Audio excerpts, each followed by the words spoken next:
ఈరోజు గాలి దుమారం 5 నిమిషాల వర్షం వల్ల ఆ భాగ్యం దక్కకుండా పోయింది. వారు వస్తున్నారని ఇక్కడ పోలీస్ అనేక రకాల ఆంక్షలు పెట్టడం వల్ల చాలామంది లోనికి రాలేకపోయింది. అసలు బాధ అనిపించింది. అయినా మొట్టమొదటిసారి కావచ్చు, అంటే కుటుంబాలతో సహా రావడం అనేది మొట్టమొదటిసారి కావచ్చు. జనరల్గా ఎక్స్ సర్వీస్ మెన్ కావచ్చు, ఉన్నతమైన స్థానంలో ఉన్నవాళ్ళు కావచ్చు, రాజకీయాలంటే ఇష్టం ఉండదు, రాజకీయ పార్టీల మీద కూడా ఇంత ఇష్టం ఉండదు, నాయకుల పట్ల కూడా అంత ఇష్టం ఉండదు. కానీ రాజ్నాథ్ సింగ్ గారంటే వారు చేస్తున్న పని వారి కమిట్మెంట్ ఏర్పడ్డ అనేక అంశాలు ఏవైతున్నాయో మిమ్మల్ని అందరినీ ఇక్కడికి తీసుకొచ్చినట్టుగా నేను భావిస్తూ ఉన్నాం. కాబట్టి ఈ కార్యక్రమాల్లో పాల్గొంటున్న మేజర్ జనరల్ ఏ శ్రీనివాసరావు గారు, వింగ్ కమాండర్ టీజే రెడ్డి గారు, బ్రిగేడియర్ డాక్టర్ టి రామయ్య గారు, కల్నల్ డాక్టర్ శ్రీనివాసరావు గారు ప్రెసిడెంట్, వెటరన్ జగన్ రెడ్డి గారు, వెటరన్ గోపు రమణారెడ్డి గారు, సబ్ మేజర్ పిఎస్ఎన్ స్వామి గారు, లెఫ్టినెంట్ కల్నల్ స్వర్ణారెడ్డి గారు, మా నాయకులు మాజీ ఎమ్మెల్సీ రామచంద్రరావు గారు, పెద్దలు మల్లారెడ్డి గారు, గోలి మత్స్యరెడ్డి గారు, శ్రీనివాస్ గండె గారు, విక్రమ్ రెడ్డి గారు, అందరికీ పేరు పేరున నమస్కారం. మా అన్న వంశీ తిలక్. ఈరోజు మోడీ గారి పరిపాలన చూసిన తర్వాత మొట్టమొదటిసారిగా ఎన్నడూ ఓటు వేయని వాళ్ళు, ఎన్నడూ రాజకీయాల గురించి చర్చించని వాళ్ళు మొట్టమొదటిసారిగా బయటకు వస్తున్నారు. కారణం ఏంటి? ఇంత గొప్పగా పాలకులు ఉంటారని, నాయకులు ఉంటారని చెప్పి మేము భావించలేదు.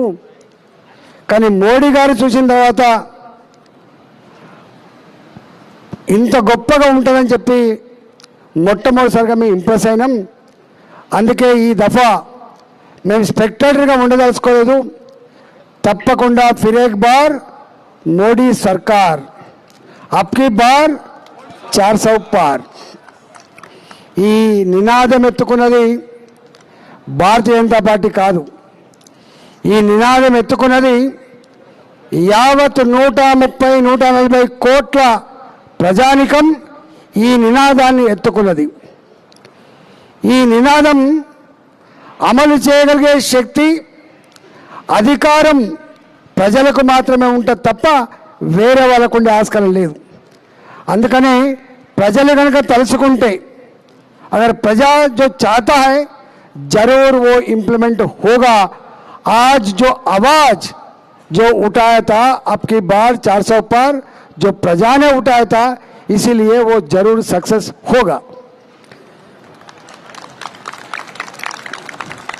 నాకు తెలిసి శ్రీనివాసరావు గారికి నాకంటే ఎక్కువ తెలుస్తుంది. ఒకనాడు Bharat third world country, poor country, ఎదుగుతున్న దేశం, అండర్ డెవలప్డ్ కంట్రీ. కానీ today Bharat third world country కాదు, భారత్ పూర్ కంట్రీ కాదు, భారత్ ప్రపంచాన్ని శాసించే స్థాయికి ఎదిగిన దేశం ఇవాళ Bharat. 2014 our economy, our position on globe 11th position on globe. Today our position is 5th place on globe. Tomorrow it will come third stage.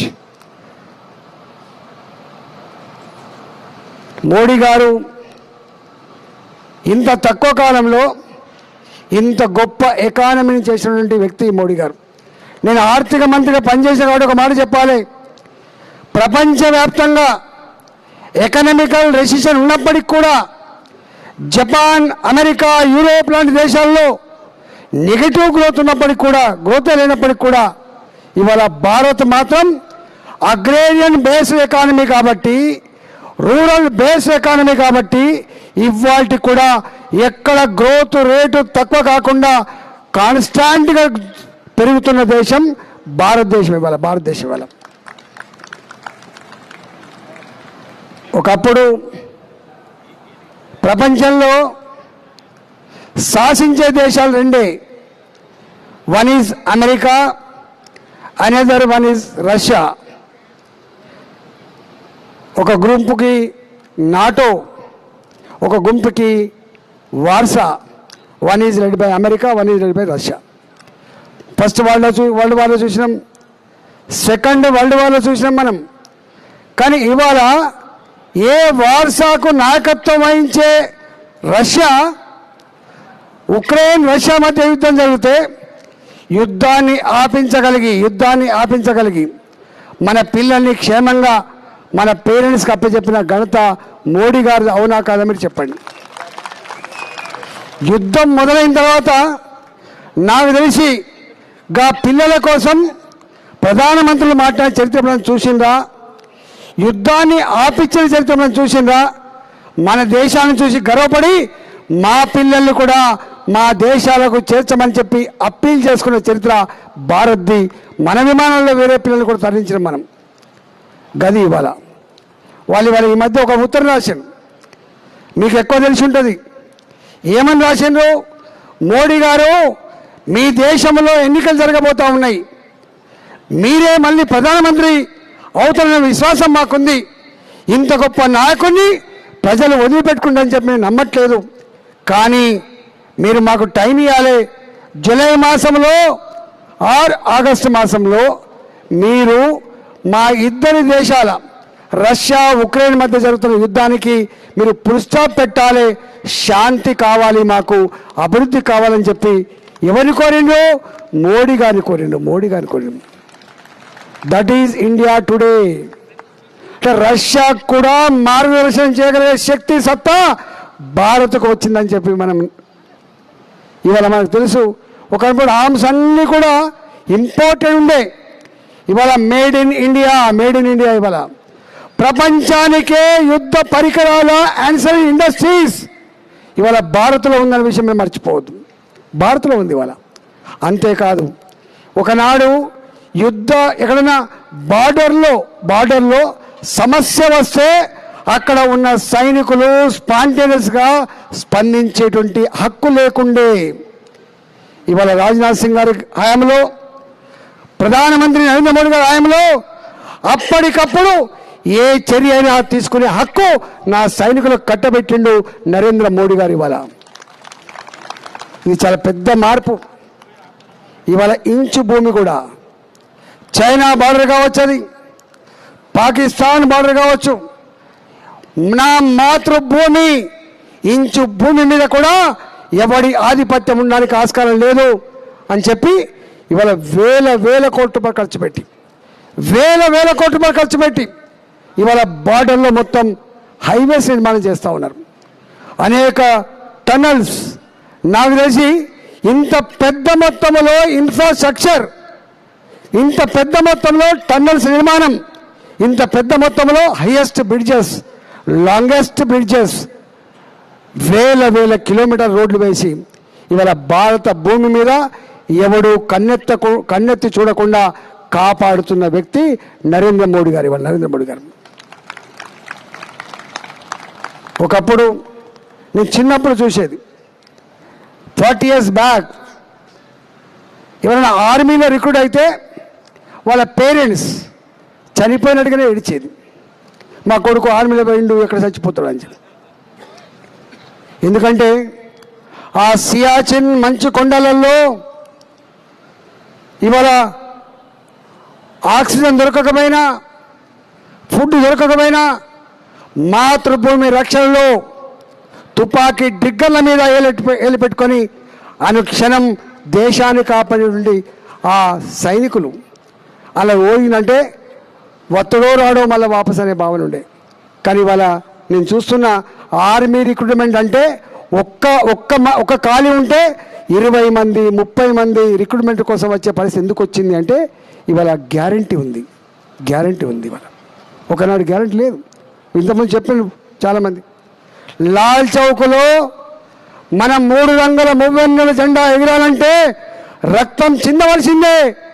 కానీ వాళ్ళ బాజాప్తా జమ్మూ అండ్ కాశ్మీర్ ఒక స్విట్జర్లాండ్ లాంటి గొప్ప ప్రాంతం కాబోతా ఉంది. నా హైదరాబాద్ హైటెక్ సిటీ ఎట్లా డెవలప్మెంట్ కాబోతుందో ఇవాళ అంత గొప్పగా ఇవాళ డెవలప్మెంట్ కాబోతా ఉంది. అలా ఇంతకుముందు మా రామకృష్ణ గారు చెప్పిండ్రు, ఇంతకుముందు మా మల్లికార్జున గారు చెప్పిండ్రు. ఇవాళ కంటోన్మెంట్ ఏరియాలలో ఇవాళ మోడీ గారి ప్రభుత్వం వచ్చిన తర్వాత ఇవాళ డెవలప్మెంట్ వచ్చిందో మీరు చూసారు. కాబట్టి ఆర్మీలో ఒకనాడు చేరడం అంటే ప్రాణాన్ని పోగొట్టడం అనేటువంటి కల్చర్ నుంచి ఆర్మీలో పోవాలి, ఇవాళ దేశాన్ని కాపాడుకోవాలి. ఇవాళ ఆర్మీలో పనిచేసే వాళ్ళకు వాళ్ళ గౌరవం ఎంత పెరిగిందో ఇవాళ మాటల్లో చెప్పేటువంటి అక్కర్లేదు. ఇవాళ ఒక్క జీతం తప్ప మాతృభూమి తప్ప వాళ్ళకు ఇంకోటి ఉండదు. వాళ్ళకు ధ్యాస కుటుంబాలను త్యాగం చేసి వాళ్ళు మన కోసం ఫైట్ చేస్తున్నారు. ఇవాళ మీరు ఇచ్చిన డిమాండ్స్ ఏమవుతున్నాయో అనేకం ఉన్నాయి. అవును నిజమే, వన్ నేషన్ వన్ జీఎస్టీ అన్నప్పుడు మా ఒక్క తెలంగాణలో ఎందుకు దౌర్భాగ్యం అని చెప్పేది అడుగుతున్నారో అది అక్షరాల సత్యం.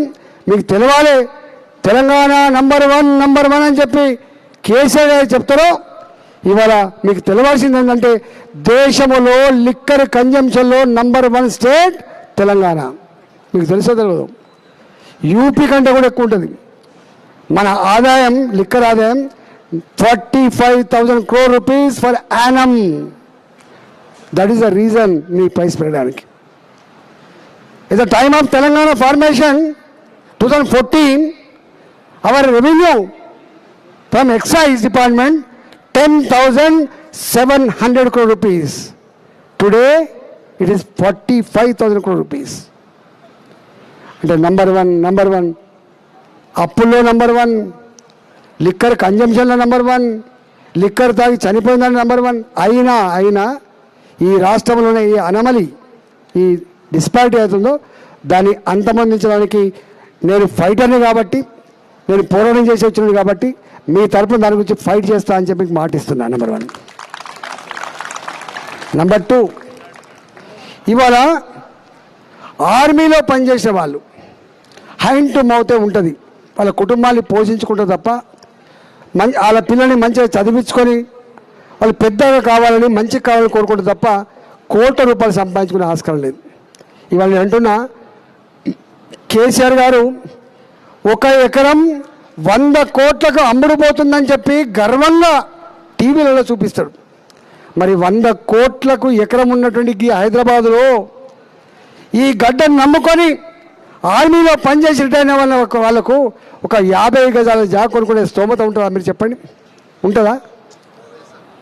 మరి ఇలా స్టేట్ గవర్నమెంట్లో పనిచేసే ఉద్యోగులు కావచ్చు, అప్పుడప్పుడు కేంద్ర ప్రభుత్వంలో పనిచేసే ఉద్యోగులు కావచ్చు, సొసైటీస్గా ఏర్పాటు చేసుకొని ఇవన్నీ ఎమ్మెల్యేస్కి ఇస్తారు, ఎంపీస్కి ఇస్తారు, మంత్రులకు ఇస్తారు. కాబట్టి ఇవాళ ఎక్స్ సర్వీస్ మెన్లకు కూడా ఒకప్పటిలాగా ఇన్ని వేల ఎకరాల భూములు అక్కర్లేదు కాబట్టి పేద సైనికులకు రిటైర్మెంట్ అయిన తర్వాత మాకు కూడా ఒక సొంత ఇల్లు ఉండాలనేటువంటి స్వప్నం కళ నిజం చేసేటువంటి మీ డిమాండ్ అయితే ఉందో తప్పకుండా నేను ఆలోచన చేస్తా అని చెప్పి దానికోసం అడుగుతా అని చెప్పి మాట. మీకు 2 విషయాల పట్ల క్లారిటీ ఉంది. క్లారిటీ ఏంటి?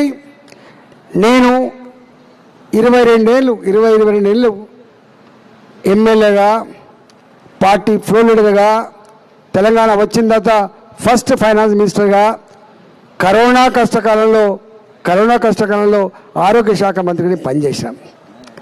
ఇవాళ మా పార్టీలో నేనేం కొత్త కాదు, పార్టీకి కొత్త కావచ్చు కానీ రాజకీయాలకు కొత్త కాదు. ఇవాళ మోడీ గారి దగ్గరికి, రాజ్నాథ్ సింగ్ దగ్గరికి, వారి దగ్గరికి డైరెక్ట్గా పోగలిగే సత్తా నాకు ఉంటుంది, గుర్తుపెట్టుకోండి. ఏదైనా సమస్య ఉంటే ప్రస్తావించగలిగినటువంటి సత్తా, ఆ శక్తి నాకుంటుందని చెప్పి మీరు విశ్వసిస్తూ ఉన్నారు.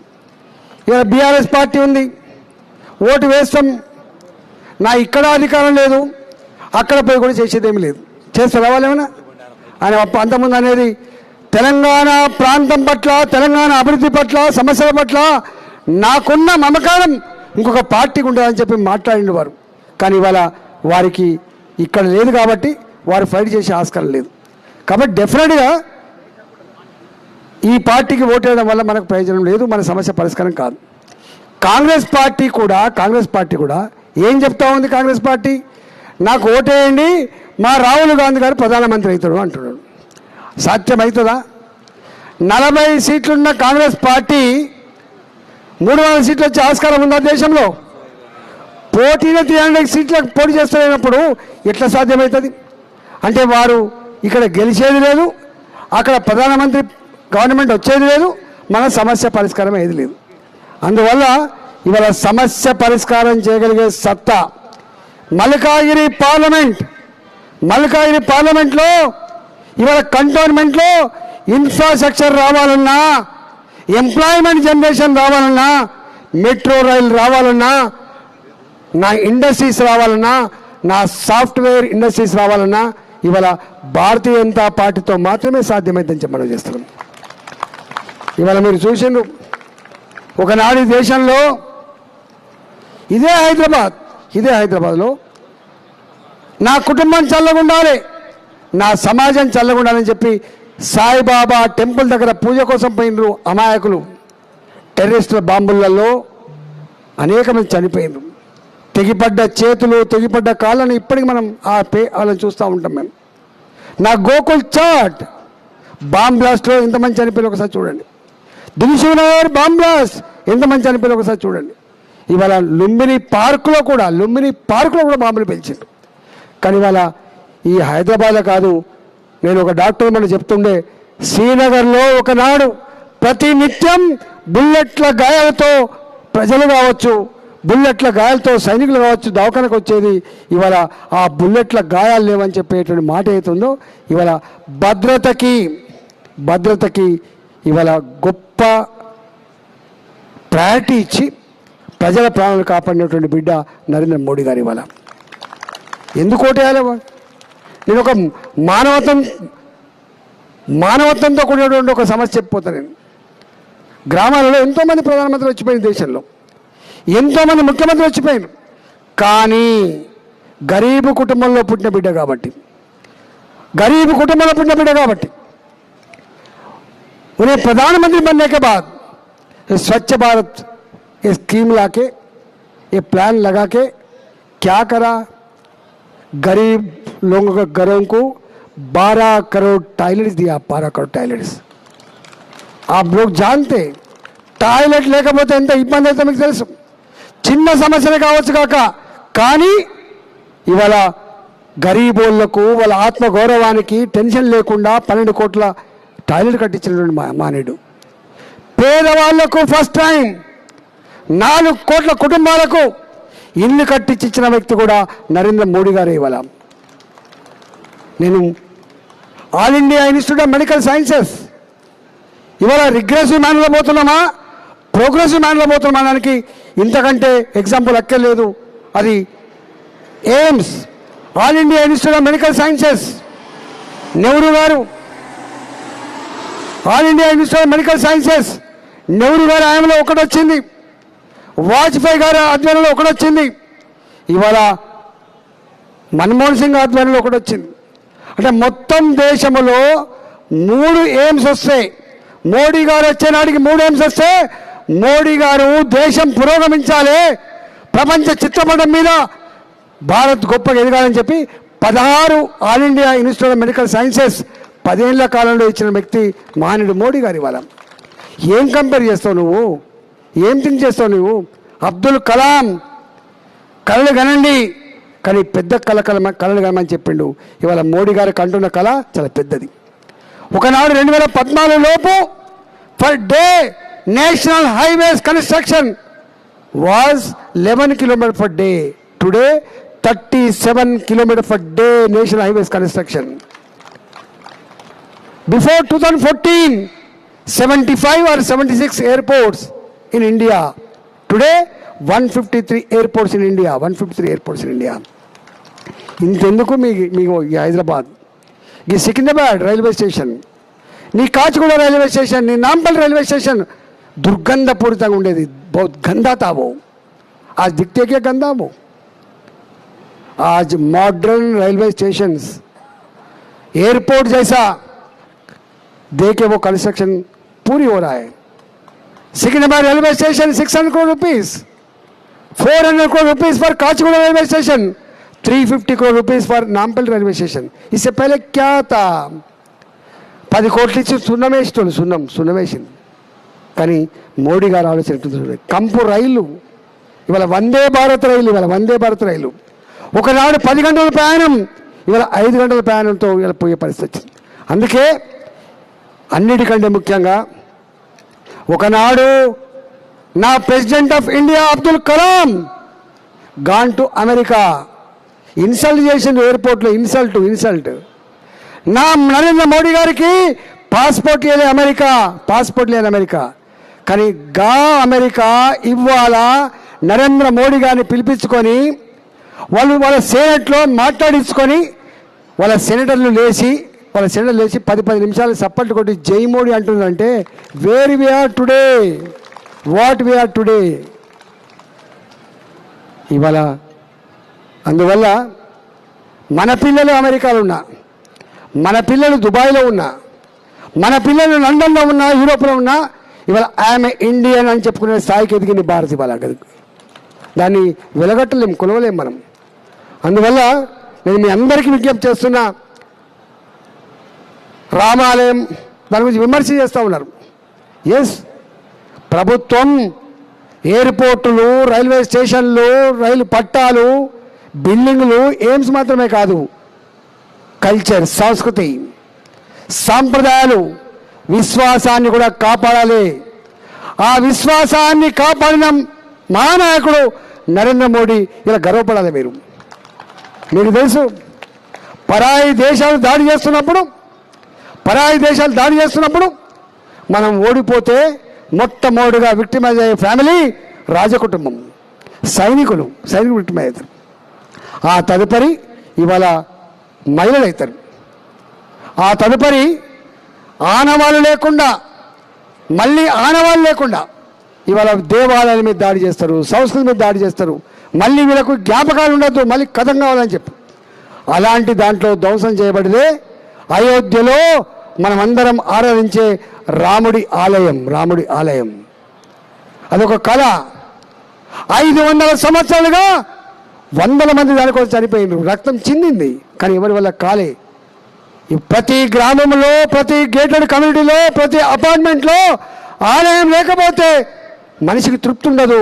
మనిషికి అల్టిమేట్గా బాధ వేస్తే మళ్ళీ భారం వేసేది దేవుడే. కాబట్టి ఇవాళ భారతదేశానికి కూడా మంచి జరగాలంటే నా రాముడి మందిరం నిర్మాణం కావాలని చెప్పి అతి తక్కువ కాలంలో రామ మందిరం నిర్మాణం చేసి ప్రతి ఇంటికి అక్షింతలు పంపించి నా కుటుంబాలు చల్లగా ఉండాలి, నా దేశం బరకత్తుతో ఎదగాలని చెప్పినటువంటి మహానాయకుడు నరేంద్ర మోడీ గారు. అవునా కదా మీరు చెప్పండి. వేరే వాడు ఎందుకో చేస్తలేడు. జై శ్రీరామ్. ఇవాళ అది మన జీవితంలో భాగం, మన సంస్కృతిలో భాగం, మన విశ్వాసంలో భాగం. దాన్ని ఇన్సల్ట్ చేస్తూ ఉన్నారు, మీకు మంచిది కాదు. సబ్కా సాత్, సబ్కా వికాస్, సబ్కా విశ్వాస్, సబ్కా ప్రయాస్. ఇవాళ మోడీ గారు వస్తే, బీజేపీ పార్టీ వస్తే కమ్యూనల్ రాజ్యం అని చెప్పారు. కమ్యూనల్ రాజ్యం కాలే. ఇవాళ అనాదిగా ఏ ముస్లిం మహిళలైతే త్రిపుల్ తలాక్తో జీవితాలు నాశనం అయిపోయినాయో, అనేక కుటుంబాలు ఇబ్బంది పడ్డావో, 20 ఏళ్ళు భార్యాభర్తలు కలిసిన తర్వాత, పిల్లలు పెరిగిన తర్వాత కూడా ఇవాళ ఇష్టం లేకపోతే త్రిపుల్ తలాక్తో వదిలిపెట్టిపోతే ఆ పిల్లల బతికేమైపోతుంది, ఆ భార్య బతికేమైపోతుంది. ఇలా ఒక మనిషిని ఇంకో మనిషి సాధే పరిస్థితి రోజులు లేనాడు. ఇవాళ అలాంటి దాన్ని ముస్లిం మహిళల రక్షణ కావాలి, వాళ్ళ కుటుంబాలకు చల్లగా బతకాలి అని చెప్పి వాళ్ళ జీవితాల్లో వెలుగు నింపిన నాయకుడు త్రిపుల్ తలాక్ ఖతం చేసి నరేంద్ర మోడీ గారు గుర్తుపెట్టుకోండి. దీన్ని ఏం కొలుస్తారు? మోడీ గారు సబ్కా సాత్ సబ్కా వికాస్ అనేటువంటి దానికి ఇంతకంటే ఇంకేముంటే చెప్పండి. అందుకనే చాలా ఉన్నాయి. మీరు మళ్ళీ పోవాలి కాబట్టి నేను ఒకటే విజ్ఞప్తి చేస్తున్నా. మా అన్న వంశీ తిలక్ గారు మీ కుటుంబంతో సంబంధం ఉన్నటువంటి బిడ్డ, కంటోన్మెంట్లో ఉన్నాడు. నిండు మనసుతో జీవించండి. ఇంతకుముందు మా వాళ్ళు చెప్పిన రామకృష్ణ, మా మల్లికార్జున్, ఇక్కడ మేముంటాం.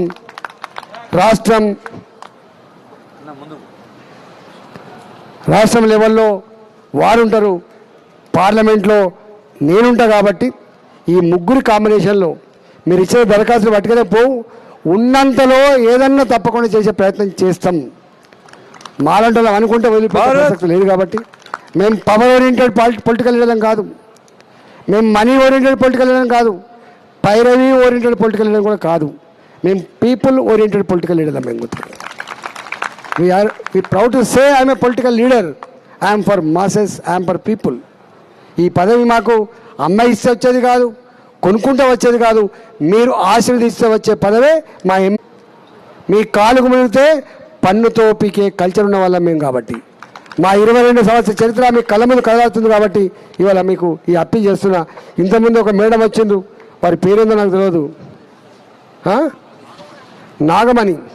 నేను కూర్చున్నాగానే వచ్చింది. వారు వచ్చి నీకు అన్యాయం జరిగినాడు, నాకు అన్యాయం చేసినాడు, టీవీ బంద్ చేసుకున్నాం, మా ఇంట్లో ఏదో బాధ వ్యక్తం చేసుకున్నామని చెప్తున్నారు. అంటే కరోనా కష్టకాలంలో మీకు తెలుసు, మనిషి బయటికి వెళ్ళలే. భార్యకు కరోనా వస్తే భర్త పోలే దవాఖానకి. కుటుంబ సభ్యులు ఎవరైనా చనిపోతే కుటుంబ సభ్యులు మన ధర్మశాస్త్రం ప్రకారం ఫిన్నలు జరగలే, మేం పోయినాం. ఆ ఫిన్నలు నిర్వహించింది మేం. ఆనాడు మోడీ గారు ప్రోటోకాల్స్ అని పక్కకు పెట్టి, సిస్టమ్స్ అని పక్కన పెట్టి, నా దేశ ప్రజలకి భద్రత కావాలని చెప్పి బాజప్తా ఖజానా నుంచి డబ్బులు ఇచ్చి వ్యాక్సిన్ ఉత్పత్తి చేయించి 2 డోసులు, 3rd బూస్టర్ డోసు ఇచ్చి మనల్ని కాపాడమే కాదు, ప్రపంచ పేద దేశాలకు కూడా వ్యాక్సిన్ అందించే దేశం భారతదేశం. గుర్తుపెట్టుకోం. మన దేశం పోతే మోడీ గారు కాలు మొక్కుతున్నారు. ఆ దేశ అధ్యక్షుడు, కాలు మొక్కుతున్నారు మోడీ గారు. ఇవాళ గంత అంటే ఇట్లాంటి క్రిటికల్ సందర్భంలో కాపాడగలిగేది అమెరికా అని చెప్పి అనుకుంటాం, రష్యా అని చెప్పి అనుకుంటాం. కానీ ఈ క్రిటికల్ కాలంలో కాపాడింది భారతదేశం మాత్రమే. నా కరోనా వల్ల నా కుటుంబాలు దెబ్బతిన్నాయని చెప్పి భావించి 5 కిలోల చొప్పున ప్రతి మనిషికి ఇవాళకి 80 కోట్ల మందికి రైస్ అందిస్తున్న వ్యక్తి నరేంద్ర మోడీ గారు. ఇవాళ ఇంకొక 5 ఏళ్ళు కూడా అందిస్తా అని చెప్పిన వ్యక్తి నరేంద్ర మోడీ గారు. సీనియర్ సిటిజన్స్గా పేదవాళ్ళ తల్లిదండ్రులకు వైద్యం అందించలేరు వీళ్ళని చెప్పి ఇవాళ 5 లక్షల రూపాయలు చొప్పున వైద్యాన్ని అనౌన్స్ చేసిన వ్యక్తి నరేంద్ర మోడీ గారు. అందుకనే మిమ్మల్ని అందరినీ కోరుకుంటున్నా, మీ ముందుకు ఇవాళ యాక్చువల్ మా బాధ అనిపిస్తుంది. ఇవాళ వారు వచ్చి ఉంటే మరింత సంతోషం ఉండేది. ఈ వర్షం వల్ల వారు రాలేకపోయేందుకు బాధను వ్యక్తం చేస్తూనే మీరందరూ కూడా ఇంతమందే రావచ్చు కాక, కానీ వేల కుటుంబాలతో సంబంధం ఉంటాయి. కాబట్టి ఈ 20 రోజుల పాటు ఎవరి మిత్రులకు వాళ్ళు, ఎవరి చుట్టాలకు వాళ్ళు ఫోన్ చేసుకొని తప్పకుండా నిండు మనసుతో మమ్మల్ని ఆశీర్వదించమని చెప్పి కమలం పువ్వు గుర్తును మోడీ గారిని, భారతీయ జనతా పార్టీని మమ్మల్ని గెలిపించాలని చెప్పి కోరుకుంటూ సెలవు తీసుకున్నా. భారత్ మాతాకి జై, భారత్ మాతాకి జై, జై శ్రీరామ్, జై శ్రీరామ్, జై శ్రీరామ్, జై శ్రీరామ్. వేదిక మీద మనోహర్ రెడ్డి గారు, గంగరాజు గారు, వేణుగోపాల్ రెడ్డి గారు, వెంకటేశ్వర్లు గారు, శేఖర్ దాస్ గారు, ప్రభాకర్ గారు, మల్లేశం గారు, వికే భిక్షపతి గారు, వాసాచారి గారు, అదేవిధంగా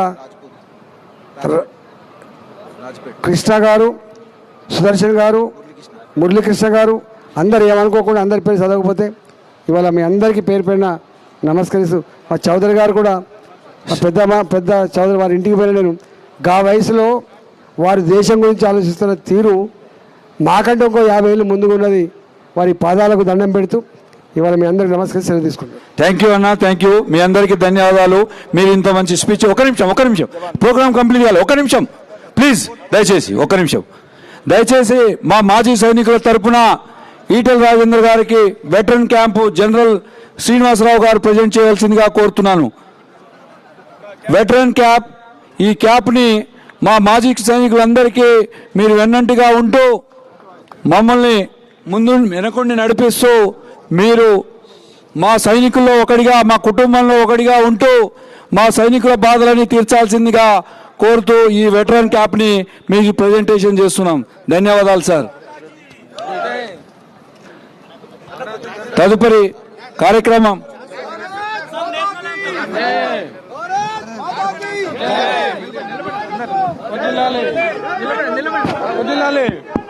ఖలీల్ ఆరా